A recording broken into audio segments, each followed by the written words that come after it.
Hello guys, welcome back to my channel. তোমরা সবাই কেমন আছো? আশা করছি খুব ভালো আছো, আমিও ভালো আছি। আজ হচ্ছে 24শে নভেম্বর, রবিবার।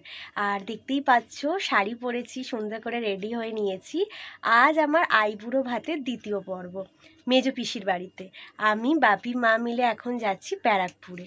ঘড়িতে বাজে 10টা, তাই বেশি আর লেট করা চলবে না। পৌঁছাতে অলরেডি মনে হয় 12টা বেজেই যাবে।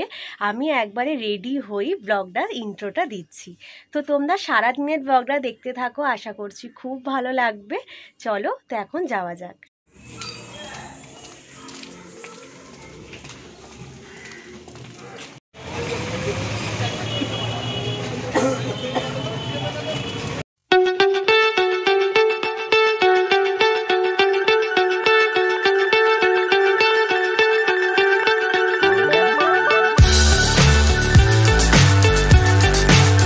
বাসে করে পিসির বাড়ি যাওয়া যায়, কিন্তু বাসে করে গেলে অনেকটা টাইম লাগে। তাই বাপি বলল যে টোটো অটো করে এরম ভাড়া করে বেরিয়ে যাব, তাহলে তাড়াতাড়ি পৌঁছে যাব।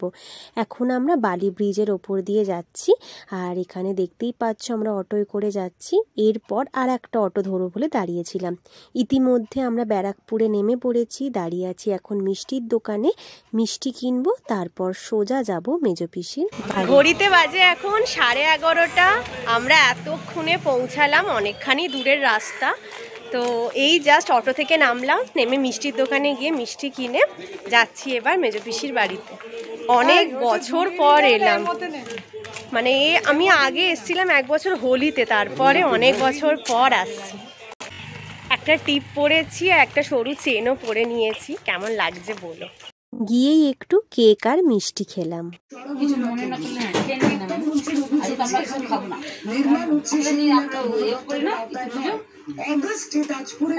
এই যে এটা হচ্ছে আমার মেজো পিসির বড় নাতনি, মানে দাদার বড় মেয়ে। তোমরা তো পর্ণাকে অনেকবার আগেই ফ্রেমে দেখেছো, আজকে আর একবার দেখিয়ে দিলাম। ও বেশিরভাগ সময়টাই বাইরে থাকে, যেমন বাইরেই কাজ করে। আর ভাগ্যক্রমে এবারে আমি এসছি আর ওর সাথে দেখাও হয়ে গেছে। এদিকে বাইক চালাতে গিয়ে পায়ে চোটও পেয়েছে বেচারি। আর এটা হচ্ছে দুষ্টু, পর্ণার ছোট বোন, দাদার ছোট মেয়ে। আর ও খুব জলি। এখানে আমরা সবাই মিলে বসে গল্প করছি। কত বছর পর এলাম, মনে আছে লাস্ট যখন এসছিলাম তখন দোল ছিল, বল পর্ণা? দোলে হ্যাঁ, আমরা এত মজা করেছি পুরো। এখানে কিভাবে যে হোলি খেলা হয়েছিল তখন তো আর ব্লগ করিনি, তখন তাই তোমার সাথে শেয়ারও করা হয়নি। তখন দুষ্টু অনেকটা ছোট। এই যে আমরা 3 জন এখানে বসে আড্ডা দিচ্ছি। দুষ্টু তখন অনেকটা ছোট ছিল, আর আমি আর পর্ণা জমিয়ে আনন্দ করেছি।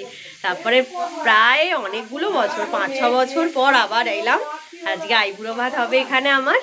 আর এই বসে একটু গল্প গুজব করি এদের সাথে, অনেক কথা জমে আছে। আর পর্ণা তো জানো থাকে না, পর্ণা বাইরে থাকে, মহারাষ্ট্র ছিল। এই জাস্ট এলো। কদিন আগে এলি? 14 তারিখে এসছে। না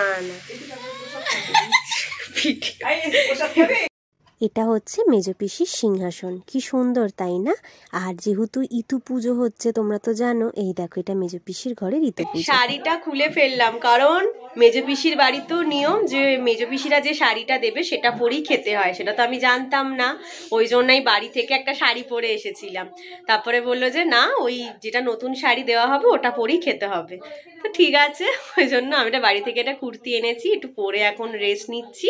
একটু পরে খাবো, কারণ এখন খুব একটা খিদে নেই। তখন যখন খাবো তখন তোমাদের সাথে আবার শেয়ার করবো। দাদাকে খুব মিস করছিলাম। দাদা এখন আছে শিলিগুড়িতে, আর বাড়িতে ওনা থাকলে একটু ফাঁকাই লাগে। দাদার ছোট মেয়ে এখানে দিচ্ছে। আমরা একটুখানি বাইরেটা রোদে বসছিলাম। এই শীতের আমেজে রোদে বসতে কিন্তু বেশ লাগে। এবার বসে পড়েছি আলতা পরতে। পর্ণা সেই গুরু দায়িত্ব নিয়েছে আমাকে আলতা পরানোর জন্য। তো চলো আলতাটা পরে নি ঝটপট। আলতা পরাতে গিয়ে পুরো পাটাই আমার ডুবিয়ে দিল, দেখো। এই যে মানে এইটা আর একটা পায়ে ফোঁটা দিয়েছে একজন, আবার ওই পায়েতে ফোঁটা দেয়। এই আঙুলটা কি করলি পর্ণা? গোটা ফ্যামিলি মিলে আমাকে আলতা পরাতে বসেছে। পরাতে ওনারও ইচ্ছা হয়েছে পায়ে আলতা পরার। এই যে পড়ছে, দারুণ পরাতে পারিস কিন্তু তুই।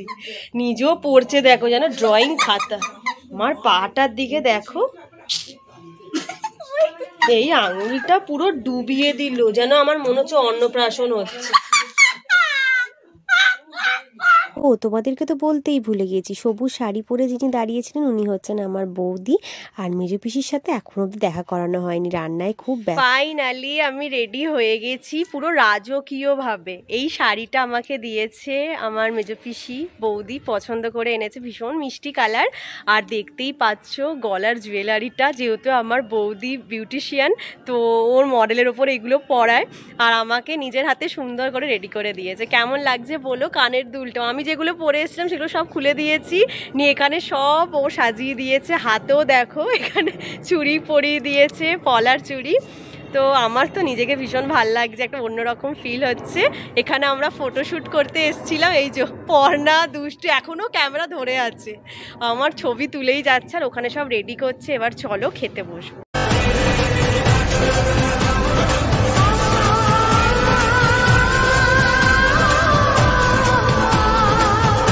খেতে বসবো তার আগে একটু ঠাকুরকে প্রণাম করে নিলাম। শুভ কাজ আর আমার জীবনের একটা বিশেষ দিন, যেন সবসময় ঠাকুর আমার সহায় থাকে, এই প্রার্থনা জানিয়েই আমি নতুন জীবনে পা রাখতে চলেছি। আর দাদু ঠাকুমাকেও আমি নমস্কার করে নিলাম।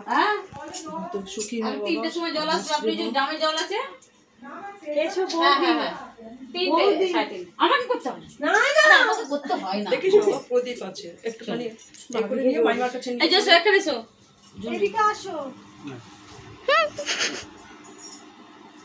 মা কই?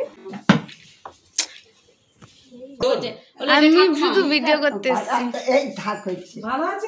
এই আর একবার করো নমস্কার করো। এই জন্য অনেকদিন পর দেখলাম। লাইট জ্বালিয়ে দেবো? না না লাইট না লাগবে না বলছি। নমস্কার করছেন? হ্যাঁ আমাকে করছেন?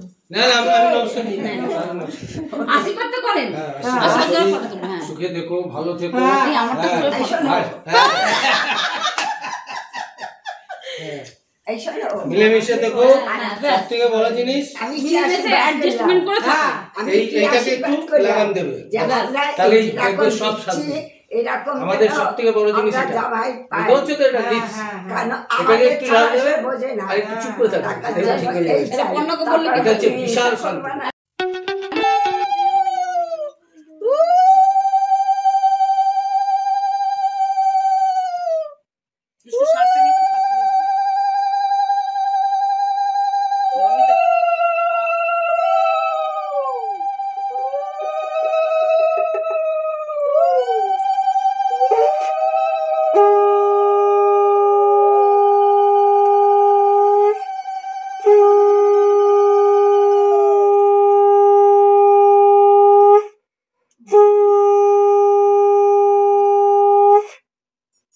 ঠিক আছে।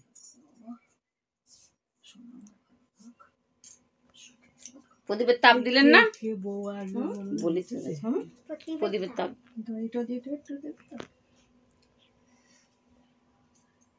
এসব ভুল ভ্রান্তিগুলোর জন্য একটা আলাদা লোক দরকার।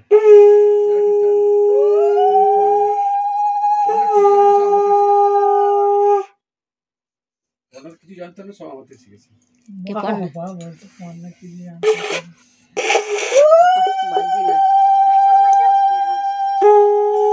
একটা আলাদা সাউন্ডটা আলাদা, উলু। হ্যাঁ উলুর সাউন্ডটা আলাদা, মানে ওটাই একবার চাপা দিয়ে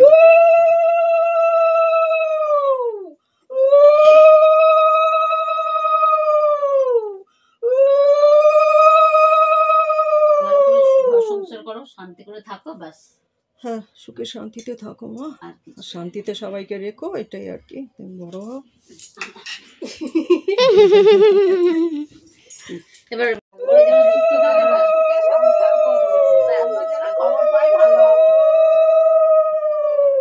ওইটাই তো রয়ে যাবে, বড়দের আশীর্বাদটাই তো সবথেকে বড় জিনিস। খুব ভালো আছো, ব্যাস। সবাইকেই আশীর্বাদ করো। ঠিক আছে। হ্যাঁ করুন। মেয়ে বিয়ের পরে সুখে থাকতে তার মতন শান্তি আছে। এনার নাম হচ্ছে কাকুলিদি, এ হচ্ছে শেলি, আমাদের ছোট। আমাদের সব হাওড়ায় চাকরি করে। এনার এই তো হাজবেন্ড হাওড়ায় তোমার গোলাপুরি থানা। ও আচ্ছা পুলিশের চাকরি করে। ঠিক আছে। ঠিক আছে। আমি তো একটু মিষ্টি দিলাম না,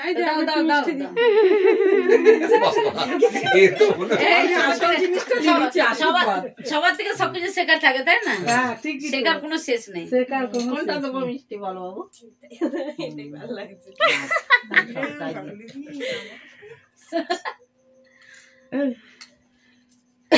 দুজন নাচতো, শ্বশুর বাড়ি সবাইকে ভালোবাসবে। প্রথম যিনি আমাকে আশীর্বাদ করলেন উনি হচ্ছেন আমার মেজো পিসি। তারপরে একের পর এক সবাই আশীর্বাদ করে নিল।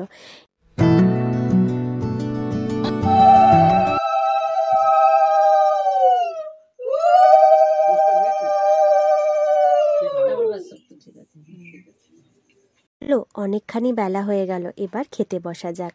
মেজো পিসি আর বৌদি মিলে অনেক সকালে উঠে অনেক পরিশ্রম করে আমার জন্য এত পদ রান্না করেছে। তাদেরকে আর ধন্যবাদ জানিয়ে ছোট করব না, ছোট থেকেই আমাকে বড্ড ভালোবাসা দিয়েছে। তোমরা এক ঝলকে আমার দ্বিতীয় পর্বের আইবুড়ো ভাতের মেনুটা দেখে ফেল। আমি ততক্ষণ ভুড়ি ভোজটা সেরে। ঘড়িতে বাজে এখন 5:30। এবার আমরা বেরোচ্ছি, উবের বুক করা হয়ে গেছে, এখান থেকেই ডিরেক্ট বাড়ি চলে যাব। তো মেজো পিসি দেখো আজকে প্রথম ফ্রেমে এলো আমার। কেমন লাগলো বলো আজকে আমি এলাম? খুব ভালো লেগেছে, আমারও খুব ভালো লেগেছে। এই যে বৌদি বিয়ে বাড়িতে যাবে, বৌদির সাথে আবার বিয়ে বাড়িতে দেখা হবে, যেও কিন্তু দেখো। যাবো অবশ্যই। ঠিক আছে, পর্ণা টাটা। আবার যাইনি, এর সাথে দেখা হবে কি না, একে তো অনেকবার করে বলা হলো। আর ওর এখন পায়ে ড্রেসিং হচ্ছে, ওটা দেখালাম না। চলো, আমরা সবাই মিলে গলির মুখে ওয়েট করছিলাম ক্যাবটা আসবে তার জন্য। সকালে যখন আসছিলাম তখন কত আনন্দ লাগছিল, আর দেখবে যখনই বাড়ি ফেরার সময় হয়ে যায় মনটা খুব খারাপ।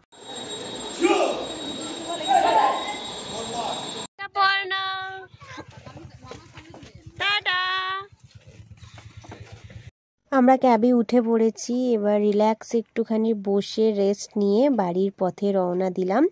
চলো বাকি কথা এবার বাড়িতে গিয়ে হবে। আমরা শালিকায় ঢুকে গেলাম, 7:30 বাজে, এখনো নামিনি গাড়ি থেকে। আর পারছি না, বাপরে বাপ, অনেক দূরের রাস্তা। এখন ঘড়ির কাঁটা গিয়ে পৌঁছেছে 10টায়। খাওয়া দাওয়া হয়ে গেছে আর শরীর একদমই দিচ্ছে না।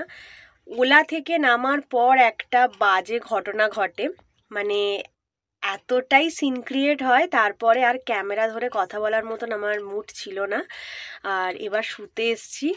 লাস্ট একটুখানি বলি রাখি যাতে তোমাদেরও বুঝতে সুবিধা হয়। সেটা হচ্ছে আমি যখন ওখান থেকে বুকিং করি আমাকে একটা অ্যামাউন্ট দেখায়, আর এখানে এসে সেই অ্যামাউন্টটা 300 টাকা বেড়ে যায়। তো সেখানেই একটুখানি চিল্লামিল্লি হয়, একটুখানি কথা কাটাকাটি হয়েছিল।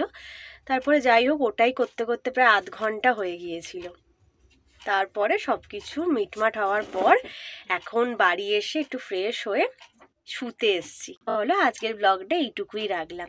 ভালো লাগলে লাইক, কমেন্ট, শেয়ার আর সাবস্ক্রাইব করে দিও। Tata, good night.